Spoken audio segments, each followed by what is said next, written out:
Welcome दोस्तों, इग्नू वाला channel पर आप सभी का स्वागत है। देखिए, जिन भी दोस्तों के पास ये सब्जेक्ट कोड है, आपको सब्जेक्ट कोड दिखाई दे रहा होगा। कौन सा भला हम जिसकी बात कर रहे हैं, BHDC 133। और ये कौन सा सब्जेक्ट है आपका? हिंदी का सब्जेक्ट है और इस सब्जेक्ट का नाम है आधुनिक हिंदी कविता। आधुनिक हिंदी कविता का जो एग्जाम है, यहाँ पर हम इसके कुछ इंपॉर्टेंट क्वेश्चंस की बात करेंगे जो कि एग्जाम में बार बार रिपीट होते हैं। पेपर के पैटर्न को समझने की कोशिश करेंगे। चलिए क्लास को करते शुरू। बिल्कुल शॉर्ट वे में मैं आपको चीजें समझाऊंगा। और आप कर रहे हैं दिसंबर 2023 के एग्जाम की तैयारी, तो जिनके पास भी ये कोड है आपका BHDC 133, वो लोग करेंगे क्या दोस्तों? वो लोग इस क्लास को बहुत ध्यान से देखेंगे, तसल्ली सहज भाव से मैं आपको समझाऊंगा कि कौन कौन से क्वेश्चन आते हैं, किस तरीके से पेपर बनता है। तो चलिए शुरू करते हैं क्लास को। सबसे पहली बात, ये पेपर आपको दिखाई दे रहा होगा, दिसंबर 2021 का पेपर है। कोड आपको पता चल गया, BHDC 133 जरूर मैच करना। और आधुनिक हिंदी कविता, साथ साथ इसमें जो मैक्सिमम मार्क्स आपके होने वाले हैं वो 100 नंबर आपके होने वाले हैं। और जो आपको टाइम मिलेगा वो मिलेगा आपको 3 घंटे का। ज्यादातर पेपर 100 नंबर के ही होते हैं इग्नू में। कुछ ही ऐसे कंपलसरी कोर्सेज होते हैं जो 50 नंबर के होते हैं। देखते हैं किस तरह के क्वेश्चन यहाँ पर बनते हैं। कुल 5 प्रश्नों के उत्तर देने और पहला प्रश्न जरूर करना है। ये बात ध्यान रखना, इसकी इंस्ट्रक्शन लाइन निर्देश अनुसार लिखा हुआ है चीजें कि हमें टोटल कितने क्वेश्चन अटेम्प्ट करने हैं। 5 क्वेश्चन हमें टोटल अटेम्प्ट करने हैं, लेकिन जो पहला क्वेश्चन है उसे आप स्किप नहीं कर सकते। वो तो आपके लिए क्या है दोस्तों, वो आपके लिए अनिवार्य है। समझे मैं क्या कहना चाह रहा हूँ? बहुत सारे क्वेश्चन के ऑप्शन है, लेकिन ऐसा नहीं है कि आप पहला ही क्वेश्चन स्किप कर देंगे। आपको पहला क्वेश्चन तो अटेम्प्ट करना ही करना होगा। डन। अब देखिए, पहला क्वेश्चन इतना जरूरी क्यों है? क्योंकि आपके लिए लिखा गया है, निम्नलिखित जो काव्यांश में से, बहुत सारे काव्यांश आपको दिए गए हैं, उनमें से किसी 3 का संदर्भ सहित व्याख्या करिए। संदर्भ सहित का मतलब होता है आपका, आपने 11वीं 12वीं क्लास में की भी होगी, जब हम करते हैं सप्रसंग व्याख्या। क्या करते हैं दोस्तों? सप्रसंग व्याख्या जब हम करते हैं, है ना, तो उसे हम कहते हैं संदर्भ सहित व्याख्या, जिसमें पहले हम प्रसंग लिखते हैं, फिर हम क्या करते हैं, व्याख्या लिखते हैं, और फिर लिखते हैं विशेष। 3 वो बनाते हैं ना टॉपिक। तो ऐसे इनमें से 3 कविताओं की क्या करनी है तुम्हें, सप्रसंग व्याख्या करनी है। कविताएं आपको दिखाई दे जाएंगी। एक ये वाली है, स्वयं सुसज्जित करके क्षण में प्रियतम को प्राणों के पण में, है ना। और ये कहाँ तक है आपकी, आते तक है। दूसरे की बात करें, दूसरी है, बीती विभारी जागरी अंबर पनघट पे डूबो रही, समझ में आया। और तीसरा है आपकी ये वाली, मदिरा की वह नदी बहाती आती। डन। प्रथम मधु के फूलों का बाण, ये 4 हैं। और ये 5वीं कविता आपको दिख रही होगी, अन्य होंगे चरण हारे और है जो लौटते देश सूल को संकल्प सारे। इन 5 कविताओं में से आपको करना क्या है, इन 5 कविताओं में से केवल 3 की क्या करनी है, सप्रसंग व्याख्या करनी है। आपके बुक में सारी कविताएं दी होंगी। क्लियर? एक क्वेश्चन क्लियर हुआ कि पहला क्वेश्चन कैसे आता है, सप्रसंग व्याख्या का क्वेश्चन आता है। यही समझना है। बट देखो, बहुत सारा नहीं पढ़ना आपको पेपर को समझ लेना कि पेपर में कैसे क्वेश्चन आते हैं। आपने देखा, जो पहला क्वेश्चन होता है वो कंपलसरी है, और वो कहाँ से पूछा जा रहा है आपसे। आप कहेंगे सर वो तो सीधा सा कहाँ से पूछा जा रहा है, वो आपका कविताओं से पूछा जा रहा है, और आपसे कहा जा रहा है सप्रसंग व्याख्या कर दीजिए। बिल्कुल सीधी सी बात है। अब अगर दूसरे क्वेश्चन की मैं बात करूं, तो ये क्या है, यहाँ पे हमें बताना है हिंदू के जो हिंदी भाषा के युग होते हैं, क्या होते हैं, हिंदी भाषा के बहुत सारे युग हैं, है ना। हिंदी भाषा में जो युग हैं, उनमें भारतेंदु युग हो गया आपका, और भी कई युग, आपको द्विवेदी युग हो गया।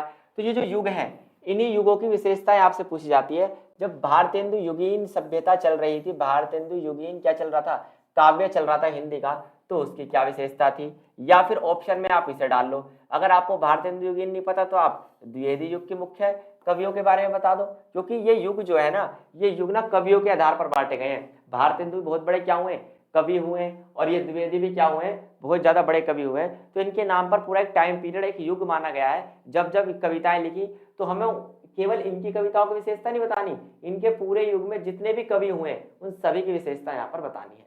इन्हें कौन नहीं जानता, मैथिली शरण गुप्त, मैथिली शरण गुप्त, है ना। इनकी जो कविताएं होती हैं, उनमें जो नारी के सम्मान की भावना दिखाई गई है, उसे दिखाना है आपको। यानी कोई एक कविता का एग्जाम्पल लेना है, और ऐसी कविता इनकी उठानी है जिसमें नारी का सम्मान दिखाई देता हो, है ना। भाई राइटर बनना है, तुम हिंदी के स्टूडेंट हो, राइटर तुम्हें बनना ही आने वाले समय में, या पोएट बनना है आपको, तो क्या होना चाहिए, आपको पता होना चाहिए कि इनकी ऐसी कौन सी कविता मैथिली शरण गुप्त की जो नारी के सम्मान की बात करती है ना।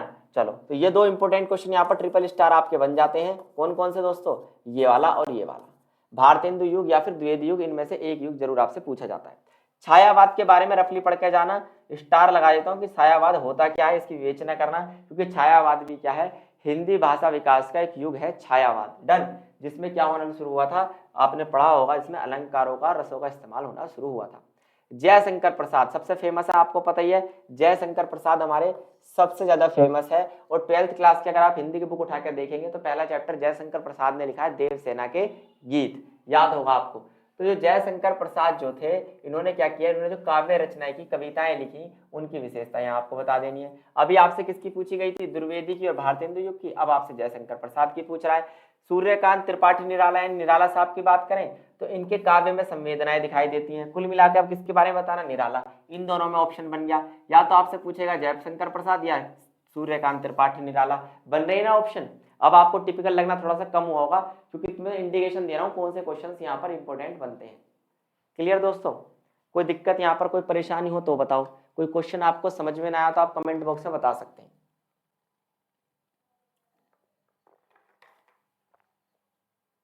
क्लियर। अब देखिए 8वां क्वेश्चन, इन तीनों में देखो, यहाँ जयशंकर प्रसाद, यहाँ पर निराला साहब और यहाँ पर महादेवी वर्मा, है ना। अब महादेवी वर्मा की क्या बतानी है, काव्य सौंदर्य पर प्रकाश डालना उनके भी, कुल मिलाकर उनकी भी विशेषता बतानी है। तो यहाँ से इन दोनों के बीच में ऑप्शन बन जाता है, क्योंकि करने तो हमें 5 ही प्रश्न है ना। और तुम देखो पूरे के पूरे राइटर के ऊपर क्वेश्चन आए हुए हैं और एज इट इज बुक में राइटर आपको मिल जाएंगे। तो इसका कहने का मतलब क्या है, इसके कहने का मतलब ये है कि आप इन तीनों में ऑप्शन यहाँ पर रख सकते हैं। भाई लास्ट वाला क्वेश्चन जो है टिप्पणी वाला, इसे देखते हैं क्या पूछता है टिप्पणी में हमसे। ये इस पेपर का लास्ट क्वेश्चन है। देखिए, निम्नलिखित में से करना क्या है आपको, किन्हीं 2 पर टिप्पणी करनी है, किन्हीं 2 पर टिप्पणी करनी है।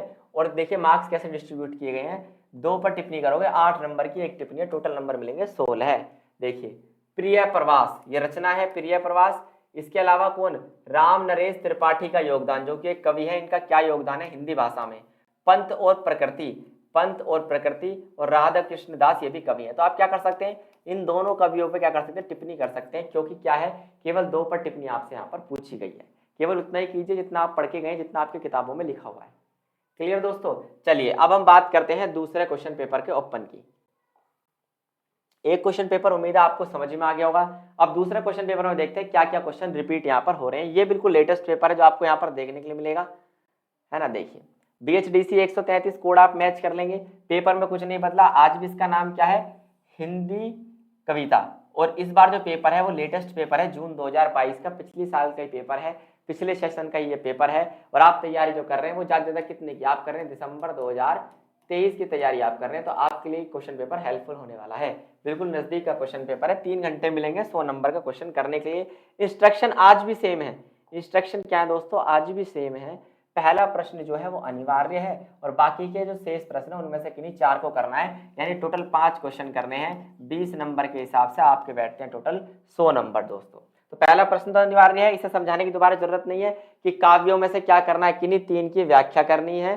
ठीक है, तो ये यहाँ पर तुम्हें 5 कविताएं दी जाएंगी, उनमें से कितनों की व्याख्या करनी है, किन्हीं 3 की आपको करनी है, और वो भी कैसे, सप्रसंग व्याख्या।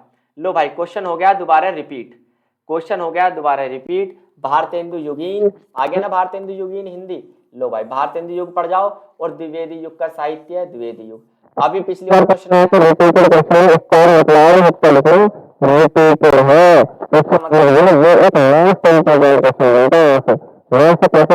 दोस्तों ये यहाँ से बनता है इंपॉर्टेंट क्वेश्चन, क्योंकि मैं क्लास में तुम्हें दिखा देता हूँ कि क्वेश्चन कहाँ से कैसे रिपीट हो रहा है।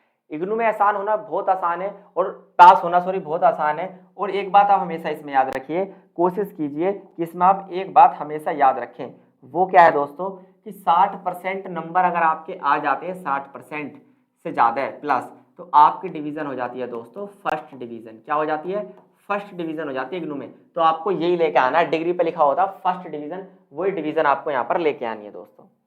तो ये हो गया भारतेंदु द्विवेदी युग। ठीक है, अब देखते हैं और कौन सा। लो मैथिली शरण गुप्त फिर हो गया आपका रिपीट, है ना। लो मैथिली शरण गुप्त हो गया। मैथिली शरण गुप्त का इस बार क्या पूछा है, इतिहास बोध और मानवतावाद के बारे में उनका दृष्टिकोण क्या था, और पिछली बार वुमेन के बारे में पूछा था। लेकिन मैथिली शरण गुप्त से क्वेश्चन आ रहे हैं, यहाँ पर लगा हुआ ट्रिपल स्टार दोस्तों। तो मैथिली शरण गुप्त यहाँ पर इंपॉर्टेंट हुआ कि आपके लिए नहीं हुआ, बिल्कुल। एक मुझे साफ साफ दिखाई दे रहा है ना। ये क्वेश्चन को अगर हम 1 मिनट के लिए स्किप करें तो ये वाला जो क्वेश्चन है, छायावाद के प्रमुख कवि, छायावाद फिर आ गया, रिपीटेड क्वेश्चन है। ये भी क्या हुआ है दोस्तों, इस बार फिर रिपीट हुआ है, रिपीटेड क्वेश्चन आप इसे यहाँ पर कह सकते हैं।